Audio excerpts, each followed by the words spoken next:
Man, so thank you, man. Thank you for taking time out of your extremely busy schedule to come rock with us today, man. We really appreciate it. No doubt, man. Thank y'all for having me. How y'all feeling, man? What's up? Hey. For sure. Yeah, so Bobby, I'm ready to get into it. Man, let's get into it, man. So Scotty ATL is in the building. Pleasure to have you here. We're going to take it back to the beginning. We want to give these people a look into your journey. Some people might not be familiar with the work that you've put in this game and how you truly got it out the mud. You know, but before the world knew you as Scotty ATL, let's see if my Googling is right. I did my research. You can tell me if it's wrong or right because the internet be lying. Okay. Your real name is Walter Scott Williams, born in Atlanta, Georgia. That's who you was. That's who you was before. Government. That's funny. That's who you was before Scotty ATL. That's who you was before Scotty ATL. I'm still that. Okay, there you go. There you go. No doubt. Exactly. See, that was the question. That was the trick question. We're going to see if you changed up and went Diddy on us. All right, so let's take it back. In the beginning where it all started, you've been a hustler since the very tip top. While you were in school, you formed a group called the Monopoly Fleet. You started recording CDs in your mama's basement, and you were slinging them at school. So, which makes sense, because we all Capricorns. I'm a Capricorn, you a Capricorn, he's a Capricorn. Y'all know about Capricorns, we the ish. Right. So my question is, what was the moment that compelled you to first start creating music? One of my friends, I used to go to his house after we played basketball. I went to a Druid Hills High School at first, then I went to Redan. But my homeboy, King J, he was like really into rapping. His mom used to make this shrimp every day after practice, and I would go to his crib, eat shrimp, you know what I mean, and just chill. And so he started rapping first. And he wanted me to start rapping with him, so I started doing it. And then we made a couple songs, took it to school, and people liked it. Okay. And so that was my like motivation to keep going. Okay, so at this point of your journey, you were just beginning. But what was it that was the primary driving force? Was it the music or was it the hustle for you? My primary driving force for it was really just the music, just the passion to do something that I felt like people like. You know, I had an opportunity to like share things that was on my mind and see other people rock with it and just appreciate my art. Okay. I thought that was dope. Yeah. That's absolutely, real. Man. That's definitely dope. So, okay, started in high school, you know, making songs like a lot of us did, printing up CDs. That was a lot of hard work for a lot of y'all new cats that don't know what a CD is. It's a compact disc, you know. And so you attended Savannah State University. You was playing basketball. You're tall, so you was playing basketball. And that's when you really started going hard on the music, right? So your group, Monopoly Fleet, released the 2339, or was that 2339? 2339 Underground Boys. Yes. Yeah. And that led to y'all getting a record deal. Yeah. You know, okay, so this was during the time, like I said, when people was printing up CDs before social media and all this stuff. It was a whole different game than we knew. So most people, they just get to posting. But during that time, how did you break through without social media? So your question to me was, before social media, how was I making myself basically popular? Right. Well, I always, even in today's time, I still believe in word of mouth. I still believe that that's the best form of being able to get your stuff out there. What you do for one person, that person tells 10 other people. And so that goes for anything. Like if you go to a restaurant, if you like it, you normally tell people. If you go watch a movie, you like it, you tell people. So that's just always been my concept from the beginning. When I was pressing those CDs, when I was doing shows, even when I would just meet people, I wanted to just win one fan at a time because I knew they was going to tell other people. Right. Okay, so do you feel like it was harder back then because you had to actually get out there and push physically, or is it harder now because it's easier and so many people are doing it? That's a good question. I don't know if harder is the right word. Okay. Right?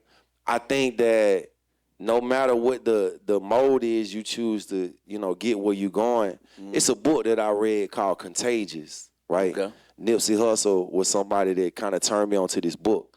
And it shows the example of they put people in a room and they asked everybody in the room to get from one side to the other side, but you had to do something different every time.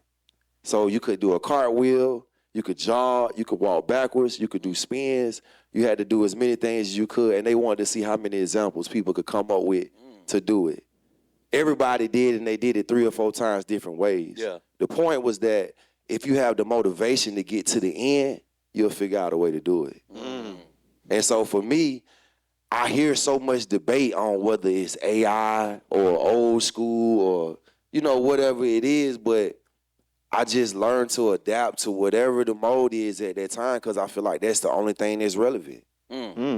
Okay, so you had mentioned word of mouth, but what are some other tactics that you use that you feel are effective now pushing your music compared to back then?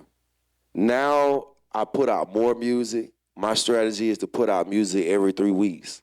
I understand Spotify, and I understand the way that the monthly listeners work on Spotify.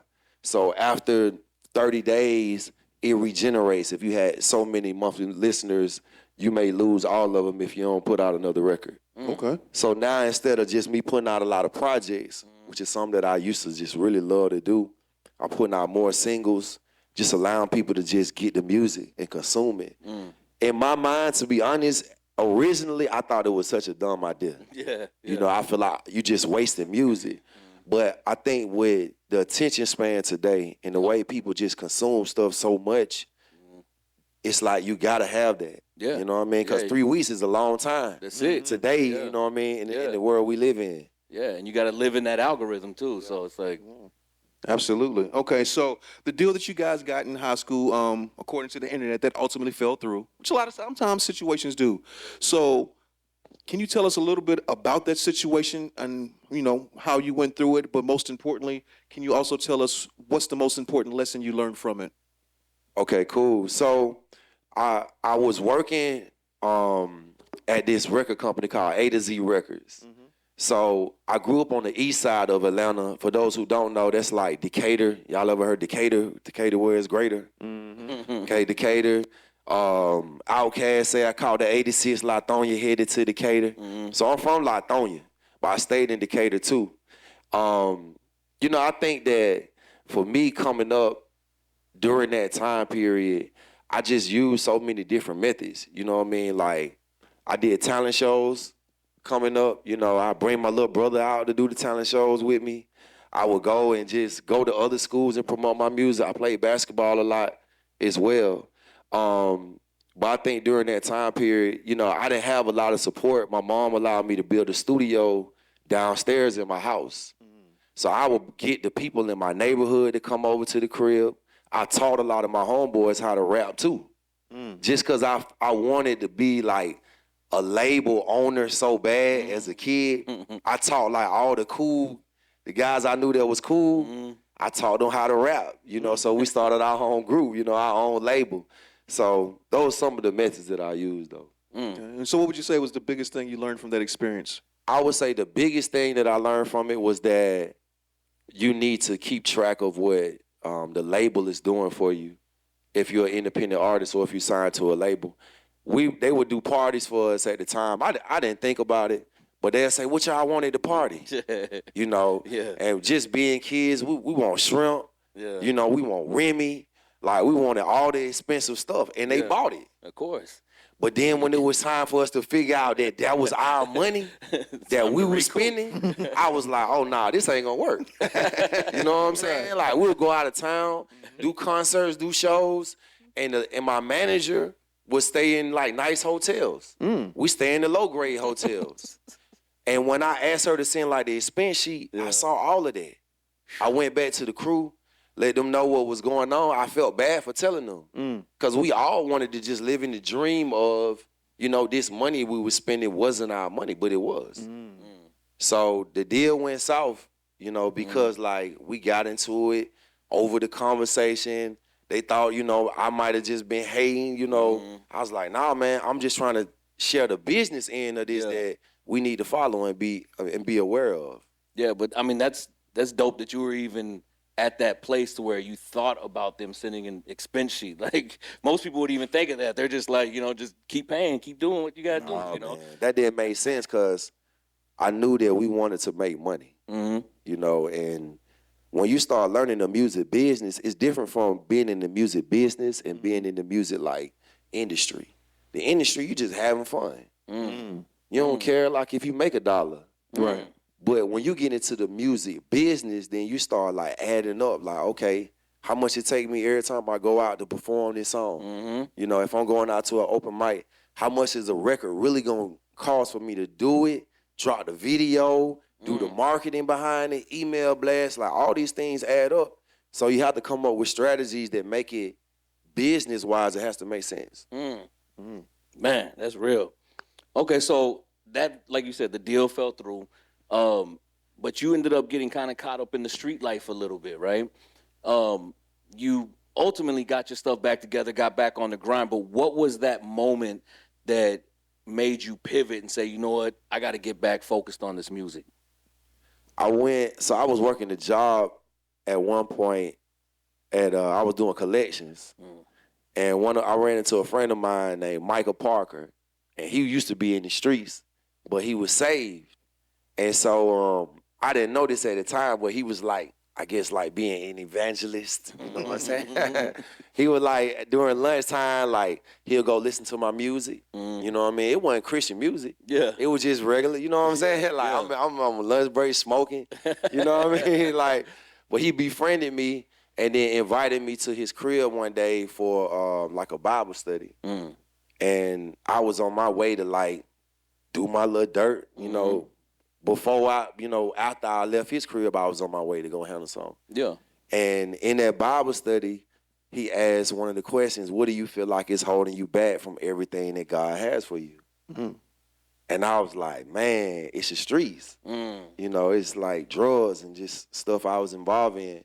And so I left his crib that day, and I flushed everything I had down the toilet. Wow. No lie.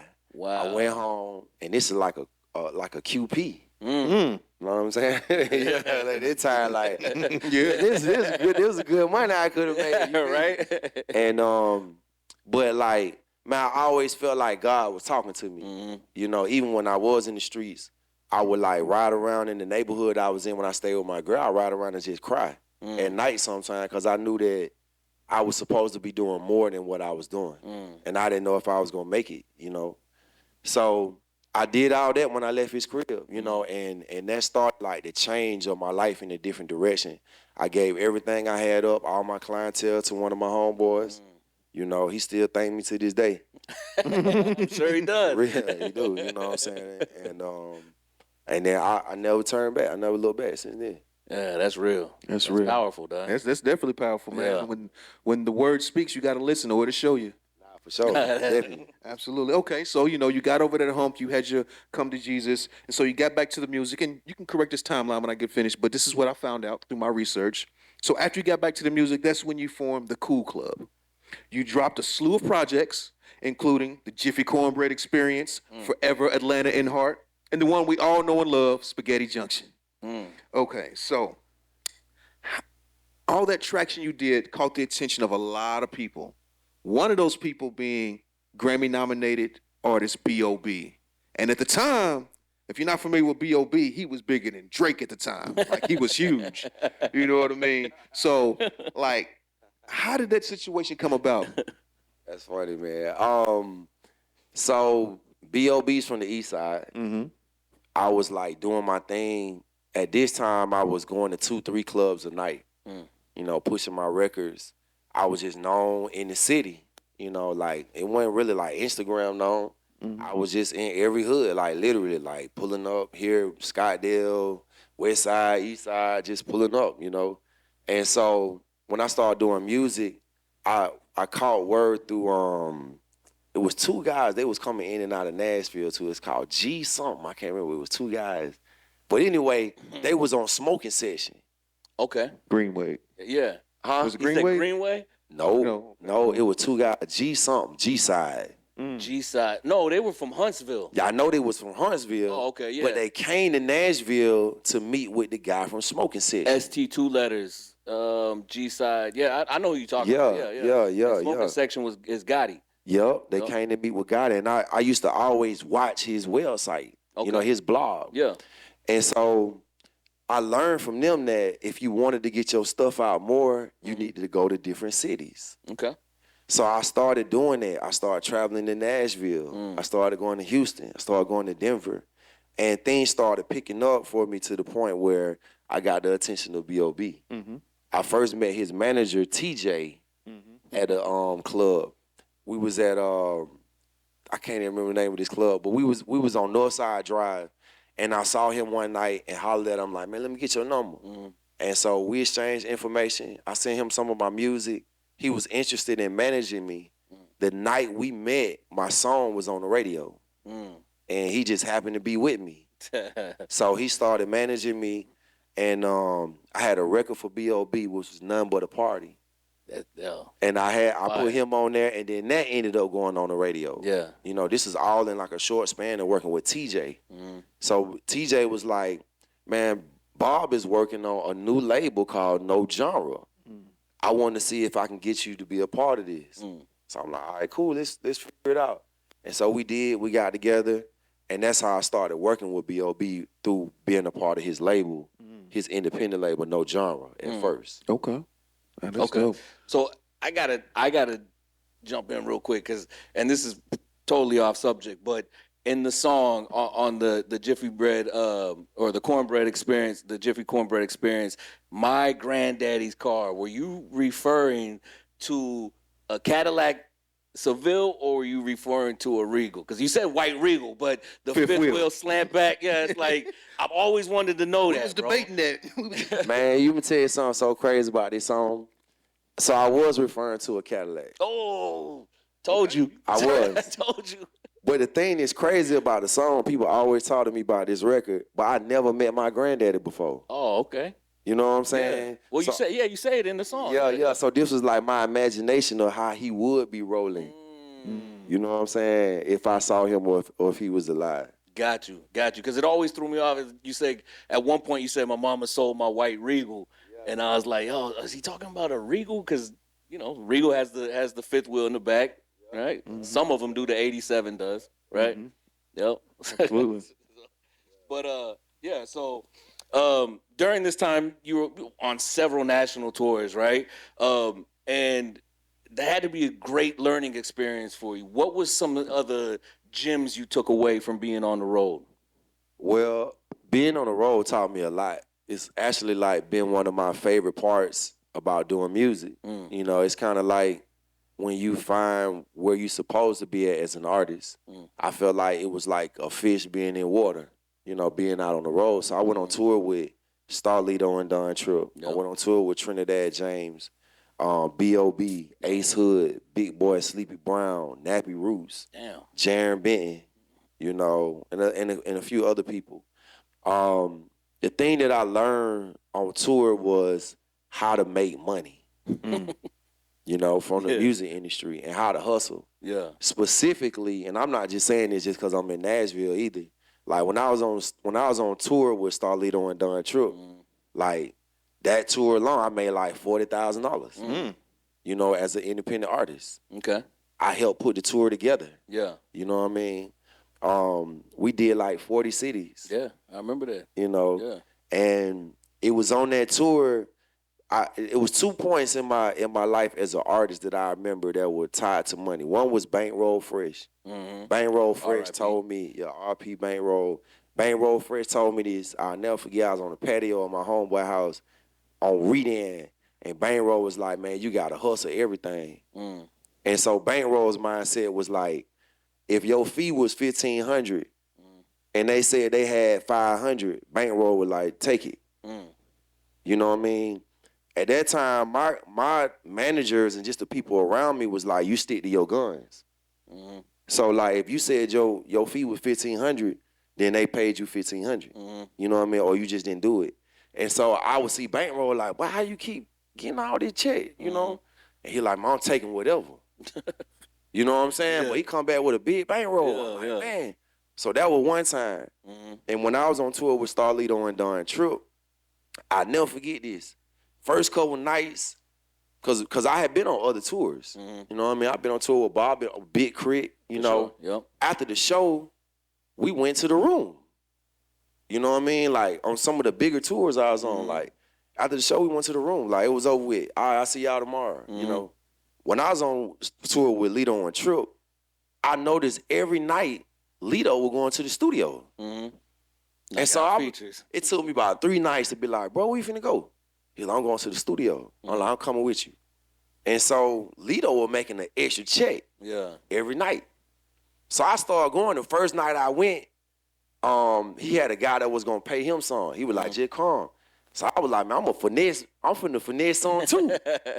So I didn't make a lot. I got like 500 out the dude that night. Yeah. You know what I mean? Yeah. But it was the beginning of me understanding like, oh, okay, I see what's going on. This 540 days. Wow, we finna add up. Yeah. So every night, man, I started looking for people in the crowd that was rapping. I like while I'm on stage, I'll be looking for people. As soon as I got on stage, boy, what's up? What y'all finna do? Y'all wanna go to the studio? Yeah, let's do a feature. You know what I'm saying? Yeah. And I started running that bag up with him every night. So I learned that on tour, and that stuck with me as an independent artist. Like, you gotta be aggressive. You gotta get the money, cause people ain't gonna just give it to you. That's it. That's real. Okay. That's real. Okay, so, speaking of B.O.B. and a lot of the slew of artists that you've done features with, CeeLo Green, a lot of notable artists that you've done features with. Some people say that buying features is a waste of money. For all the artists that are out there thinking about paying for a feature, do you feel it's worth it to buy a feature? It depends on where you at in your career, and what you're trying to accomplish. Everybody got different goals in life. For some people, their dream is to have that feature with that person. And if you got the money to do it, then, do it. For me, to be honest, I never really paid for features. I just work off my relationships, and I always felt like if they didn't want to do the feature with me, that meant that I wasn't in the position where they should be doing the feature with me. So I always looked at it from the standpoint of, how can I create or raise my value up to make somebody want to do a feature with me versus just paying them, because then I feel like I'd be locked in just paying people every time. For sure. And then people expect it, right? Absolutely. Okay. Now, since we're talking about features and paying for stuff, let's talk about the P word. We're all adults in here, and it's not what you think. It's not what you think. I promise you. It's not what you think. Let's talk about the P word. That's payola. Okay. How do you feel about pay for play? Pay to play. That's funny. Well, again, I think it's different levels in the game. Again, to be totally honest, I never been like the type of person where I wanted to pay my way in the game. But I have been in situations, like when Ratchet was doing good for me, I went to 2-3 clubs a night. And then after that, I went to 2 to 3 cities a day. No exaggeration. And I mean, like, we routed it in a way where we went to like Columbus, Macon, Augusta, Birmingham, Mobile, Nashville. You know what I'm saying? Like, we routed it. And then after doing all of that work, I couldn't do any more by myself. So I had to get with an investor, and we set a situation up where I could be on Mix Show Radio. But sometimes they're not just doing that because your song hot. You might have to put something on there if you want to be on the radio. So it just depends on what you're trying to accomplish, and where you at in the game. If you independent and you feel like you really don't need the radio, then you might can rock it by yourself. And it's a different type of payola that come with it. Maybe you got to do YouTube ads. Or, some kind of like blog post or whatever it is. But in the music game, if you want to be seen and you want to be heard, man, you got to either be extremely great with your marketing and your content, or you got to be able to pay somebody to get in front of people. That's real, man. That's real. So, one thing the people love about your music is your honesty and the transparency in it. You always talk about real life situations. For example, in Good Pressure, when you say, I was waiting in line, my car got declined, I held back the tears in the car, I cried, right? Like, so, I mean, and that's, in a world full of cap rap, right? Like, everyone's rich, everyone's balling. Is it hard to be that vulnerable in your music? It's easier for me to be vulnerable on the music. Sometimes I have to deal with the reality that the world in the music game is just different, than it was when I first started. And that's just part of life. You know, everything's different. TV's different. Shoes is different. You know what I mean? Clothes is different. So, yeah, I think that it is a different game in general. You know, that we playing. And for me, being vulnerable is how it's my way of being able to stand out. Yeah. Because I feel like people are more interested in hearing what's from your heart. That's real. But it's not as many people doing it. So I try to stay in that lane. And I think also like remind myself that it's not always about how many people are in the crowd. You know, it's about if you're great, then you're great. You know, and I think I find more comfortability even in where I'm at in life because I have friends that are like really big stars, right? Yeah. On social media, you always see the rooms where it's like packed, right? I perform in front of 5,000, 10,000 people before. I've been on tour with Big Boy and Sleepy Brown. You know what I mean? So, but I also been in rooms with some of these guys where it's smaller crowds like this.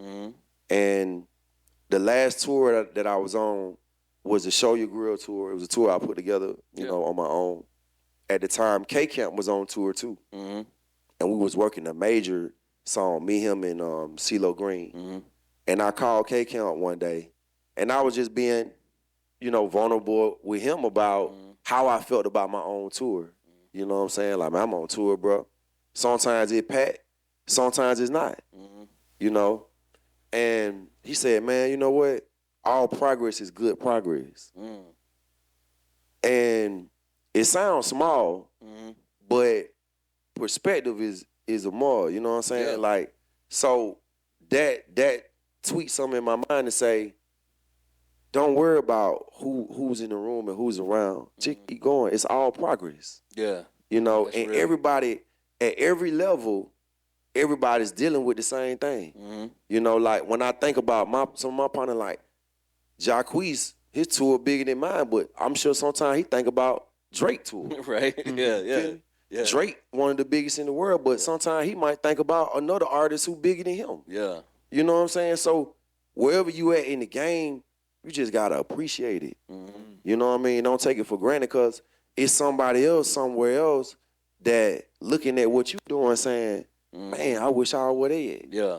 That's real. That's real, man. Dope. So at this point in your career, you've done a lot. You've worked with a lot of big stars. You've traveled on other people's tours. You've done your own tour. You're starting to make a lot of money. And so just like any smart businessman, you decided to invest in yourself. You decided to launch your own jewelry brand, Grills by Scotty, that makes custom grills for the stars, including some people as Issa Rae, Meg Thee Stallion, Big Boy, CeeLo, T.I., David Banner, Ludacris, just to name a few. So of all the businesses that you could have started as a rapper, why grills? Why not a laundromat? That's a good question. It's not as cool.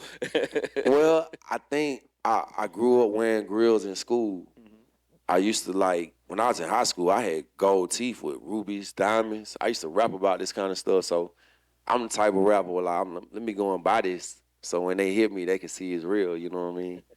But I always wore gold teeth. My dad has gold teeth. My aunt has gold teeth. It was one of my homies when I was at the studio that was like, hey, bro, you should go check out this gold teeth shop. I was like, man, I'm cool. You know, I was doing a lot of tours at the time. I really didn't see, like, business wasn't in my mind in terms of, like, having my own store. I was thinking merchandise. At that time, like, that word was, like, a lot more hot. People were thinking that merchandise was going to be, like, the next big thing in music. So you need to have some merch. So I was focused on cool club merchandise. My boy invited me to go check out this grill shop. I went one day. I thought it was cool. And then after I left, I ran into my homeboy at the strip club. I was at, I think it was either Follies, I think I was at, or another club on the east side, Strokers, I think it was. But it was daytime. We sitting down chopping it up. He used to be on my street team, and he just lost his job. He was a dental assistant. So I was like, man, what you gonna do now, you know? He said he wanted to do grills. I had just left this place, though, like literally. So I was like, bro, we can go up here right now. And we did. We went up there. I introduced him to the guy. They talked. We talked. At first, I was going to let them do the business. and I was just gonna handle like the paperwork and to do like the marketing and stuff like that. But I had to learn all aspects of the business because during that time we didn't have enough people. It was just us three, and I wanted to make sure they weren't getting over on me. Right. Feel me? Right. So I learned all aspects of the business, and that's how I basically got started. Okay, so I mean, obviously it was successful, and you're doing quite well for yourself. 2 stores, Atlanta and LA, right? Yep. Yeah. So, and not only that, you landed a spot on the Steve Harvey show. So, I mean, that was huge, man. So, how did that whole situation come about? Steve Harvey came. I did a grill for Issa Rae. I started out in 2019 is when I opened my first grill store in Atlanta on Candler Road. So this is my 5th year anniversary this year. Congrats. Appreciate it. And I was hustling that store. I like stacked up a bunch of money, and I was doing very good. You know, I had never seen this much money in my life. Feel me? And I counted every night. You know what I'm saying? Like, you know, I was just doing good, man. And so I was like, I had been doing a monthly party in LA called Lemon Pepper Wet. It was a southern party on the West Coast that was designed for people that was from Atlanta that was on the West and people who was in LA that never been to Atlanta to come out and check out a southern experience. That's dope. I met or ran into my homeboy PK, and he got a grill from me. And he came and picked up the grill one night, and we started chopping it up about his party. He invited me to the party. He was like, but I can't pay you nothing. You can just come out here and set up. I was like, all right, cool. I was working, this was before I had my own shop, Grills by Scotty. Okay. Me and my homeboy that I was working with, we fell out. You know, we was working together. Things didn't work out between us. And then I started working with this other guy. And so this was like revolutionary, to be honest, because during this time, I never seen nobody do grills at no party. You know what I mean? As well as like, the grill shop was just you coming into the grill shop. So like old school, like if you think Johnny Dane or you think Eddie's, you know, like you go to the grill shop to go get a grill. So I started traveling, doing the grill, shipping it to people. The guy that I was working with thought I was stealing, you know, because I started doing more in one weekend than we was doing in the whole week. Yeah. Sometimes 2 weeks. I do 30 grills in a night.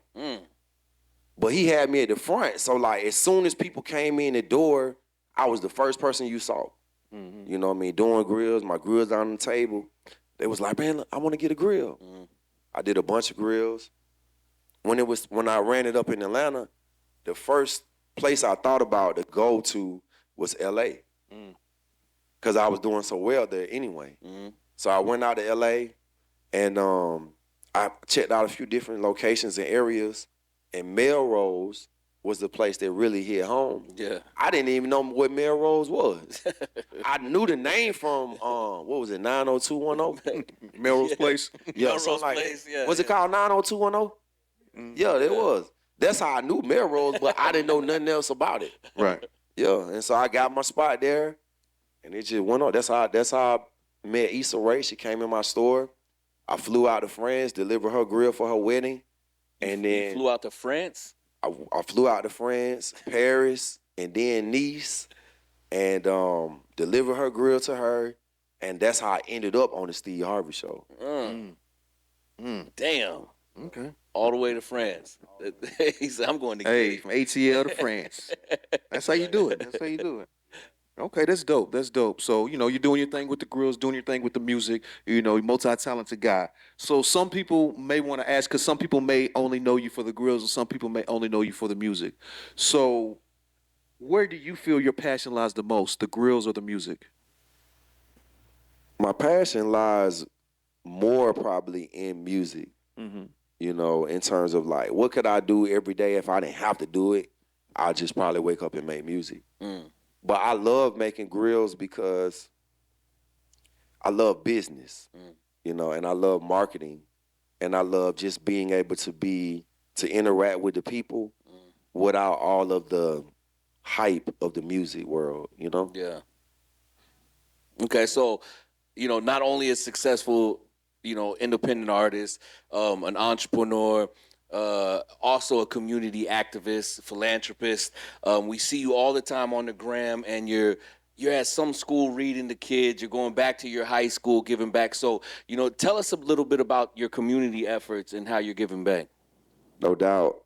I love giving back. I'm in the community all the time. This past week, I went to 2 different schools, elementary school and a high school.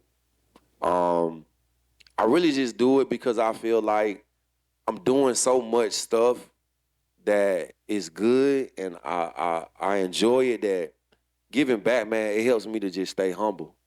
It helps me to remember where I came from, why I do what I do. It helps me to stay focused and not get the big head, and it makes me feel good to help other people out. Okay. And so, I mean, you got a lot to manage, you know what I'm saying, as far as an artist, an entrepreneur, philanthropist, not to mention you're also a super dad, right? We're all up here super dads, and that's a lot of pressure. So what do you feel is your key to balance? That's a good question. My key to balance is I don't know, man. I'm figuring that out, right? Right. Well, I think that I have a vision in my mind of where I want to get to. Okay. And so the vision is like a priority in my mind. And I'm using like sleep and like time to like be off my phone is like ways to energize me so I can get to the goal.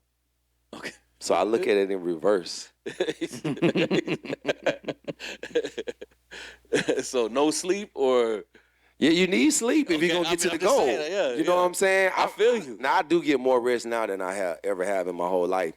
10 years ago, man, like literally I was running off of like 4 hours of sleep a night. Yeah, that's not healthy. Now, I go to sleep. I do so much in my day. Yeah. I might have 20 things on my to-do list, and then I might be conversating with 3 or 4 teams in a day. So by the time 8 o'clock, I can't even take no more. You know what I mean? Like, I don't feel bad about putting the phone down now. I feel you. I feel you, dog. Yeah, man. So, Scotty, you've been in the game for a little minute now. I mean, you got it completely out the mud, no handouts. You did it. I ain't gonna say all you own. We got God and all this stuff, but you got it out the mud, and you can now label yourself as a mogul. So, for a lot of people out here who are trying to learn from you and be inspired by you, thus far, what would you say was your biggest financial lesson that you've learned? My biggest financial lesson that I've learned is to make sure you manage your money well. I think managing money is just as important or more important than making money. Because you can make a lot of money, and if you don't manage it well, then it's like you didn't have it. So I'm more focused on managing now than I ever have been, and it feels good to me because I like being a responsible businessman, but that's probably my biggest lesson: managing money, not just saving, because I think people put so much emphasis on saving when you talk about managing money, but managing money is also like taking money out to just have a good time, so you don't blow your whole bag, or taking out money to give back, or taking out money towards something that you're trying to do, like a vacation. It's not just saving, but it's managing it, in proper places so that you get the best out of life. And I think one thing for me that I've learned recently is that it's not just about all the accolades. I love experiences. I like traveling. I like going to new places, so that when I get money now, one of the first things I think about is, man, what can I travel to? You know what I'm saying? Because that's a fulfilled life to me more than just, being at the BET Awards. Yeah. I like being at the BET Awards too. Yeah. But that fulfilled, when you find out what's fulfilling for you in your life, then you can manage your money properly so that you can continue to do those things. It's powerful. Okay. So if you were to step outside of your body and look at yourself, what would you say is one of your biggest strengths, and what would you say is one of your biggest weaknesses? If I was to step outside of myself, my biggest strength would be that I'm ambitious. Nothing stops me. I don't even hear that word. Yeah. You know. My biggest weakness, I would say, is that I need to do better with time management. Yeah. That's a Working Capricorn good on thing, money man. management, I had the time management next. Yeah, I need to do way better because I'm pulling up late. I ain't gonna even cap y'all out. I'm pulling up late. I'm pulling up late though because I feel like if I get there too early, they ain't gonna respect it. Is that why? Is that Yeah, what you doing? you want me to tell you for real? Yeah. Coming up, man, and this might not be good. This my first time saying this out loud, y'all. Hey. I'm gonna tell y'all the truth. Dog. Audio Meds exclusive. All right. All right, Audio Meds exclusive. I was such a nice guy, but I felt like people didn't respect it when I was pulling up out 30 minutes early. Yeah, they got me just sitting outside like I'm just some junior. But the guys who came 5-10 minutes late, Oh yeah. they walking them in first. I'm Yeah. still outside waiting. Oh, okay, I got that. Oh, I see how y'all play it. So get what? I'm late. I'm late, bro. I'll be there 15 minutes. So then get what? When you get there, they ready. Yeah. Yo, Okay. and I hate to say this, but a little asshole on it, a little bit. Yeah. Them folk respect it. You know what I'm saying? I watched some business people that I really respected a lot. You can still be nice to people. I ain't saying, be mean to people. But when it comes to business, people need to respect your time. Yeah. And I think that's important. Facts. Okay. Yeah, so Scotty, you definitely doing your thing. I mean, I've been watching the journey since the beginning and to where you're growing now. You got so much more to go because we still young. Still got a lot of life left in us. So what's next for Scotty ATL? You got the music, got the grills. What's next? Man, I just started acting. Hey. So this funny, right? Because I just started doing this in December. Yeah. I gave myself a goal. I'm going to do 10 projects this year. I did 5 so far. Okay. I shot a movie in December with Terry J. Vaughn. For those who don't know, this Lavita J. Jenkins. You know what I'm talking about? From Steve Harvey. Yeah. Yeah, so I shot a movie with her in December. This is my first movie. And it was just really out the whim. This girl I went to church with, her and her husband, was like, can you be in the movie? I was like, sure. I pull up to the movie. Terry J. Vaughn's there. I'm like, oh, this a real movie. It's a real one. Yeah, I thought it was, your partner gonna ask you to come out and shoot a movie real quick. I got paid. Yeah. They don't play that in the movie. Yeah. We're gonna talk about that too. They don't play that in the movie world. You gonna get paid, you understand? So I did that. Then this girl asked me to do a short film. And then I went to Terry J. Vaughn's acting class and I got asked to do Country Wayne skits. Yeah. So I'm doing that now. That's I dope. did like 10 skits. killing it. And I got a few more coming out.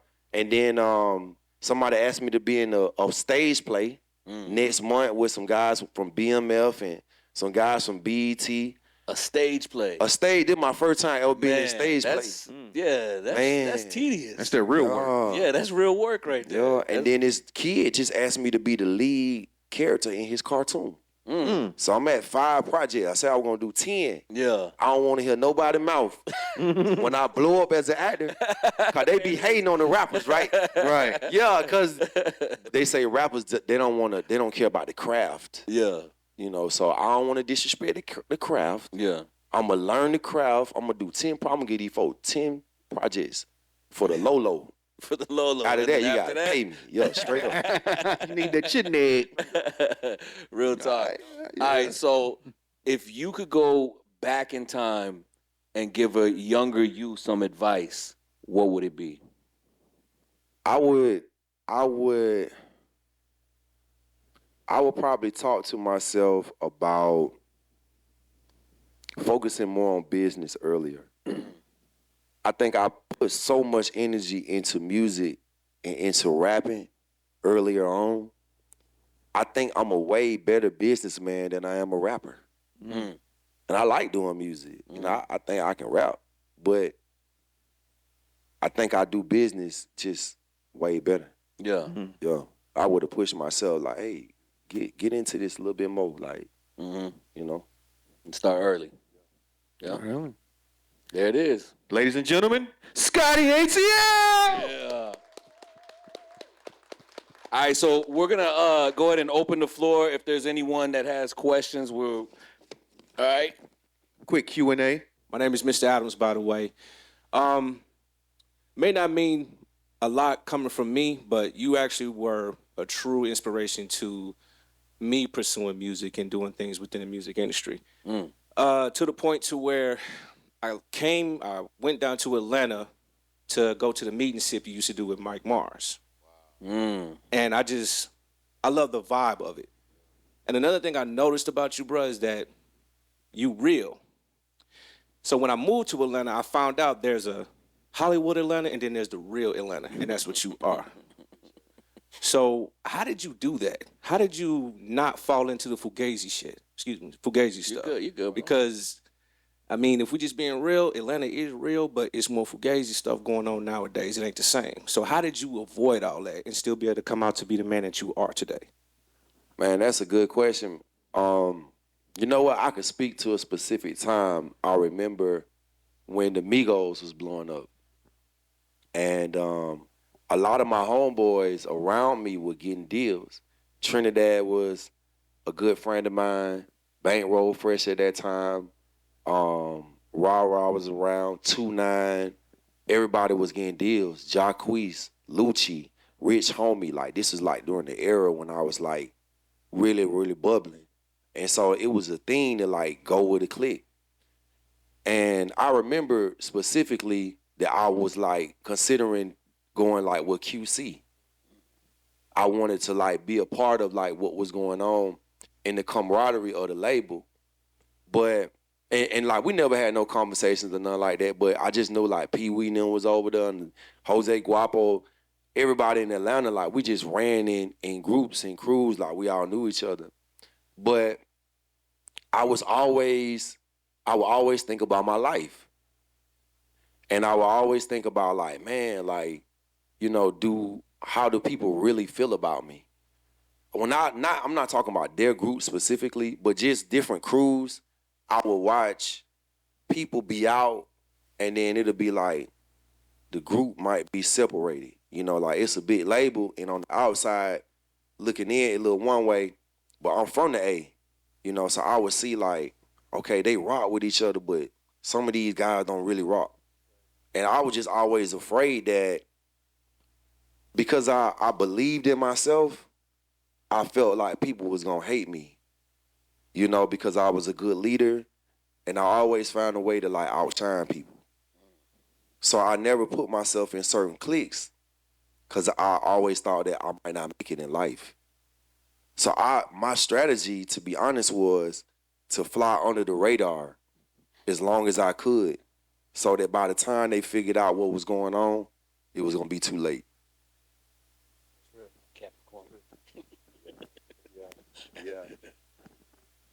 Wagwan, what you doing, my guy? Scotty ATL, man. I'm happy that you came out with a cash bill, right? My name is Jaffe. I'm the general of B4Will, which is Bang for Liberation. It's an RBG movement down here. Also, I'm an artist, right? And as an artist, I strive to really make healthy hip-hop, right? And, you know, we got all different genres of hip-hop. We got all types of music, and all of it's great. But I would like, and I'm aware that you involved in the community, right? And I'm aware that you are one of those people who are your authentically imperfect self, right? And we always need that in hip hop. So I want to ask the question, why is healthy hip hop important to the industry? That's a good question too. This has been like a big topic on the internet recently. So I feel two ways about this. I think that healthy hip hop is important, but I feel like it has to be good. I think sometimes we lean on it being positive and not matching what other people deem as not being positive, and it's not as good. People don't want to say it, but sometimes it's corny. You know, and we don't want to listen to that. I do want to hear something positive. And sometimes I'm going to find a way to get some positivity out of some music. It could be Tupac. You see what I'm saying? Or it could be Outkast. It could be one line. It could be my favorite song from Earth Gang. You feel me? Like, but I need my positive artists to put that work in and make sure it's top tier. That's real. Make sure it's excellent, because we don't want to complain and we not matching. I see that happen in the black business, like the black business thing a lot, because like black businesses, like we like to lean on the fact that we're a black business. I don't really rock with that. I'm trying to lean on the fact that my shit excellent, and that's just that. Cause when you go to a white business, they don't lean on the fact that it's a white business. They just lean on the fact that you like it. So I'm not with that. But so that's one side I feel about, about it. Like, I feel like it needs to be better. On the other end, I also always feel like, and I said this at the school earlier this week I went to, my main reason for doing this from the very beginning, sitting on my bed in my mama room downstairs, was because I felt like I had a story to tell. And so, yes, I want people to promote positive music, but more than that, I want you to promote a positive lifestyle. Who you are when the camera's off is just as important or more important. The tone and the example you setting. And I feel like more emphasis on that and less emphasis on like what people just saying. That's a tough road though. I ain't gonna lie to you, because so many people want to be in the spotlight, and they gon' manipulate and mask it for. I'm not talking about you, but I'm just saying a lot of people manipulate and mask positivity and humbleness, but they really want to be in the spotlight. And so doing the work behind the closed doors, that's what really gets you seen. Just part of it though. Yeah, that's real. Yeah, and I think that goes also like what you were saying with like just being vulnerable, it being organic. Real recognize real. First thing we're gonna recognize is fake, though. You know what I'm saying? So if it's not genuine, you can kind of feel it. You know what I'm saying? So, any other questions? No. You good? Oh, hold on real quick. She's got one right here. I'm Tracy. I'm the one that asked you to do the deserve to win game for us at TSU, by the way. Okay. So, yeah. So we've been in contact. So, you came to the Cannery Ballroom when it was here. It's not here anymore with B.O.B. That's the first time. It actually just opened back up. Yeah. Yep. But that's the first time that I knew of Scotty ATL. I came out to see B.O.B. So I was like, who is this guy? I remember that show. But he rocked the crowd. And I'm a hip hop lover. I moved here from New York. It was not a scene here at all. I was dying slowly. I was calling the radio every day, play this, do this, da da da da.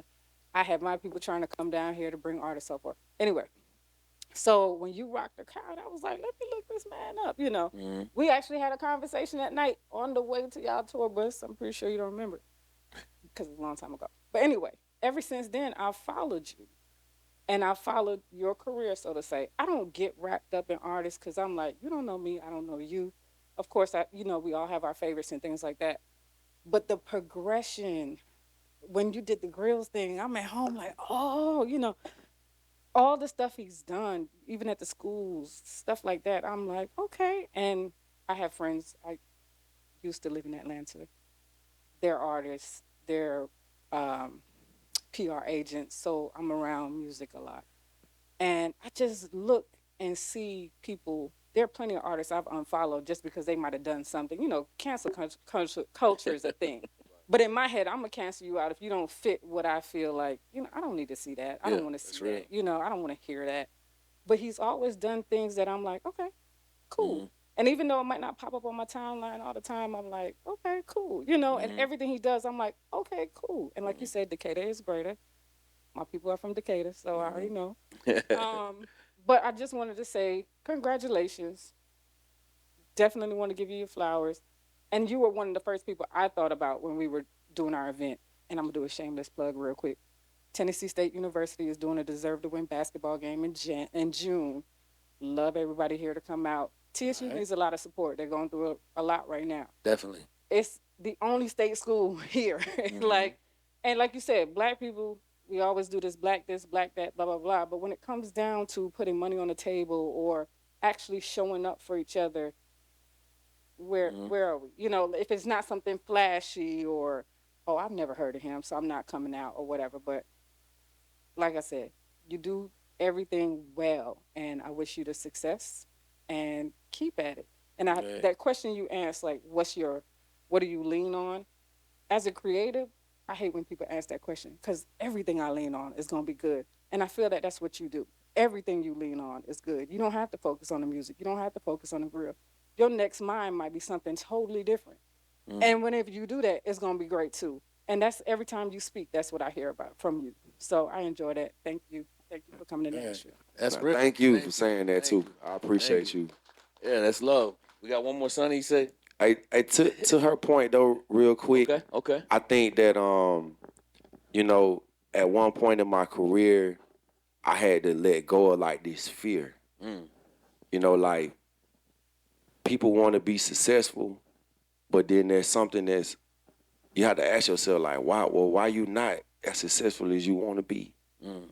And so sometimes it's fear in the back of your mind is A failure or just failure, success. You know, sometimes people fear that if you succeed. For me, again, being honest, for a long time, I had more of a fear of success because I didn't want to die. You know, Yeah. I saw a lot of my homeboys blow up and they got killed Yeah, that's real. in Atlanta. You know what I'm saying? This a real thing. I'm sure y'all know. So like, I had fear that, you know, I had to overcome things like PTSD. Yeah. You know, and so I did a lot of work in terms of training my thoughts. You know, so if it is people in the room, one thing I battled was depression. This was last year. Feel me? The way I overcame this was controlling my thoughts. Not when you know you got it's so much there's so many things out there about like self-improvement and self-help, but they don't really tell you that when you learn something, you could learn the most stuff in the world, but what you say to yourself, not every day, not breakfast, lunch, dinner. What you say to yourself literally every second is what controls how you think and where you go in life. And I start literally taking control of those thoughts like rapid fire. I would tell myself things all day. To this day, I still do it. Yeah. Different things about myself, about things that I want to see happen. Because you could have a total wrong outlook on life or what you think people think about you. Yeah. Or how something is going to happen just based off your upbringing or something that may have happened to you. So I just want to say that if somebody in the room, like, you could do anything you want to do in life.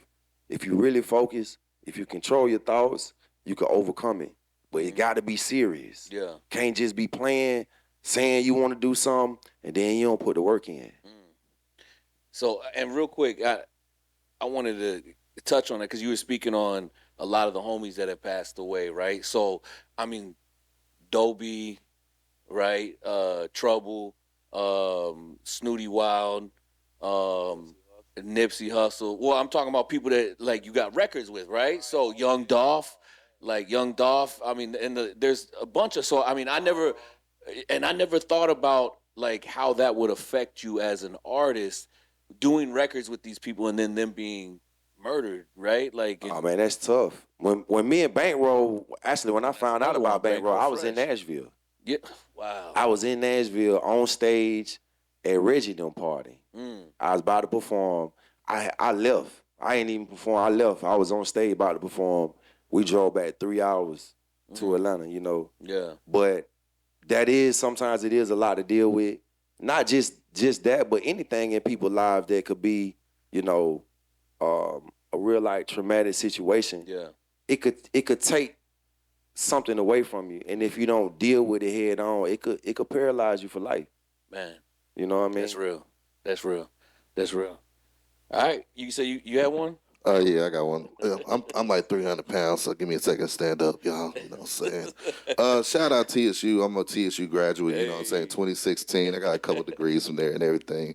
So I guess you know what I'm saying, 3 degrees actually. You know what I'm saying, for those that don't know if I'm educated. But I guess with my question, so I go by DJ Nate Sunny D. If for those that don't know, you know, so I've been rocking with you for a minute. You know what I'm saying? I used to work for Capo, Concrete, and all that. So I don't know if you remember. I actually interviewed you at TSU. You know Of course, I remember. You know what I'm saying? I ain't know, you know what I'm saying? You met a lot of people throughout the years. What was that, like 5 years ago, I think? 6 years ago? It don't matter. It was a long time ago.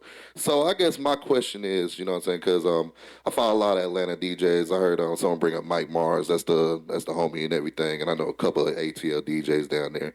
Do you really feel like DJs are actually breaking records nowadays? You know what I'm saying? They're actually like pushing artists for real, because you got so much other stuff out there now, and you know what I'm saying, especially with like your kind of music, you know what I'm saying, where it's not really club driven as much. Like, do you even go to DJs anymore to even like get, you know what I'm saying, when you have a new artist or any of that stuff going on? So how do you approach DJs now? And then on top of that, I seen you at the ATL Top 20 thing when they did the when they had the DJ discussion and everything. You know what I'm saying? I follow a lot of DJs down there. So, and it had me thinking myself, and I'm like, you know, there are a lot of cap DJs out here, you know what I'm saying? Just take the money, play your song for maybe 30 seconds, not even give you the video recap or any of that stuff. So yeah, what's your take on DJs nowadays in the state of hip hop right now?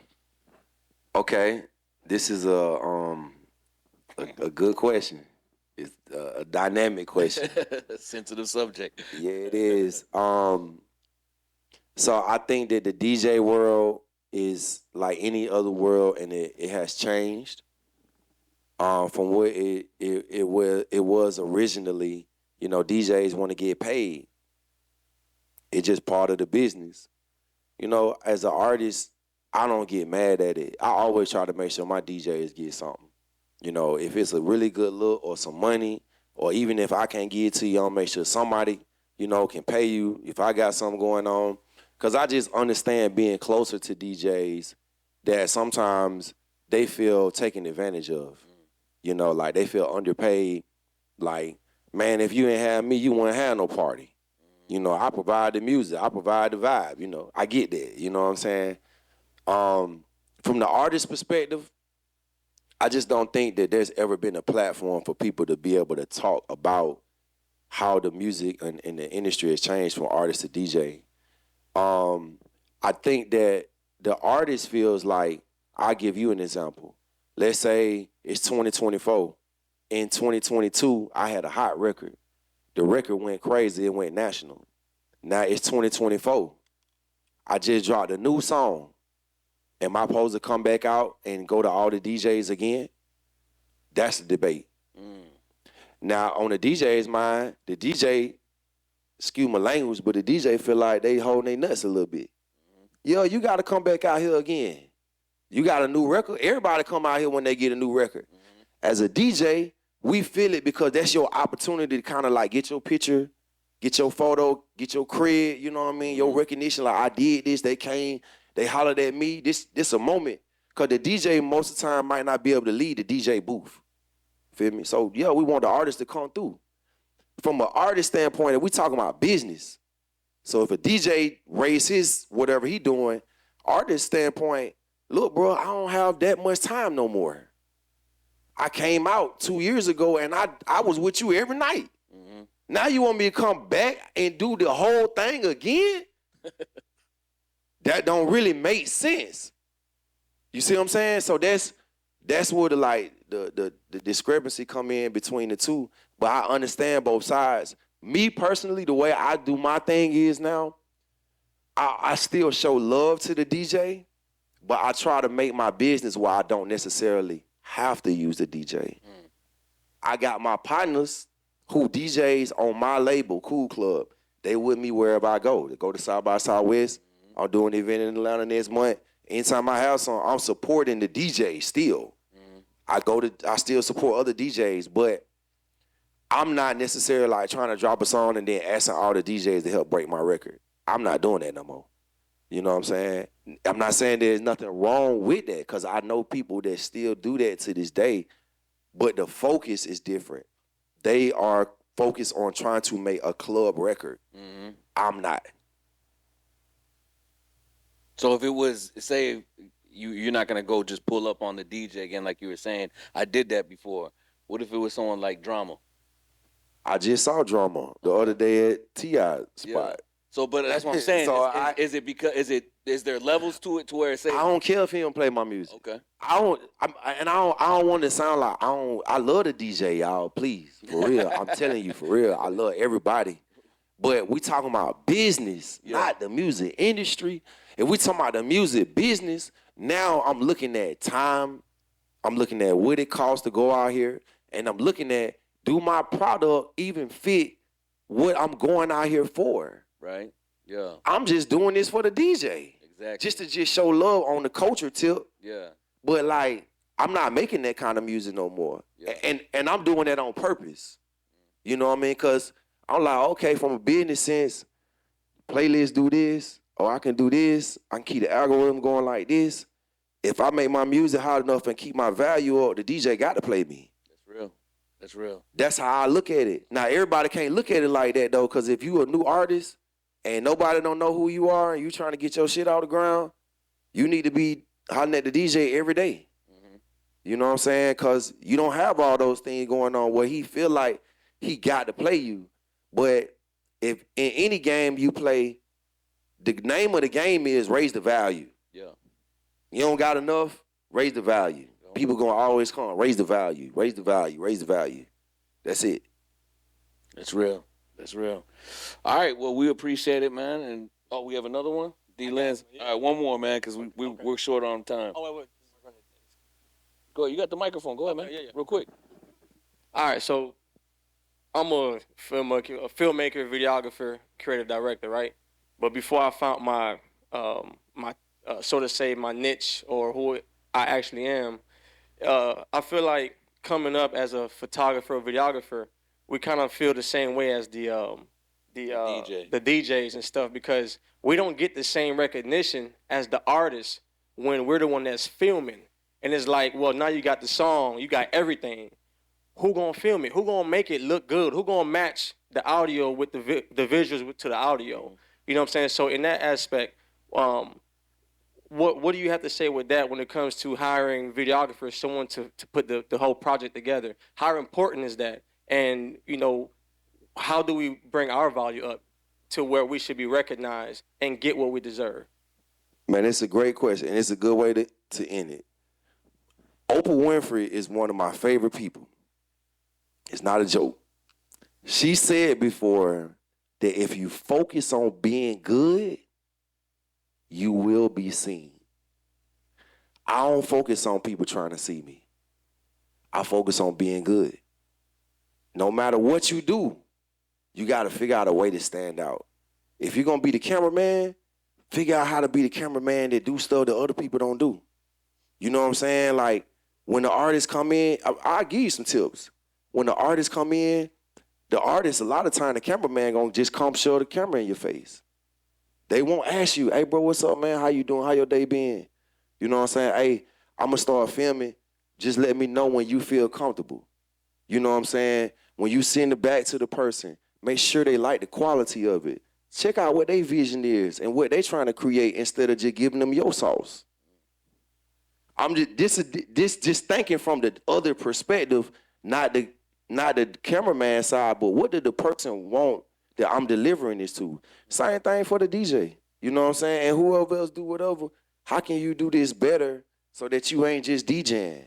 But you DJing, you got two girls with you up here, they shaking, you know what I'm saying? Like, you got your own theme music. I don't know. You break it down, you mixing something, but if you do it good enough, people gonna talk, y'all. Like you do when you go to a movie or when you go to your favorite restaurant, you're going to go out and tell 10 people about it. Use the same concept. Real talk.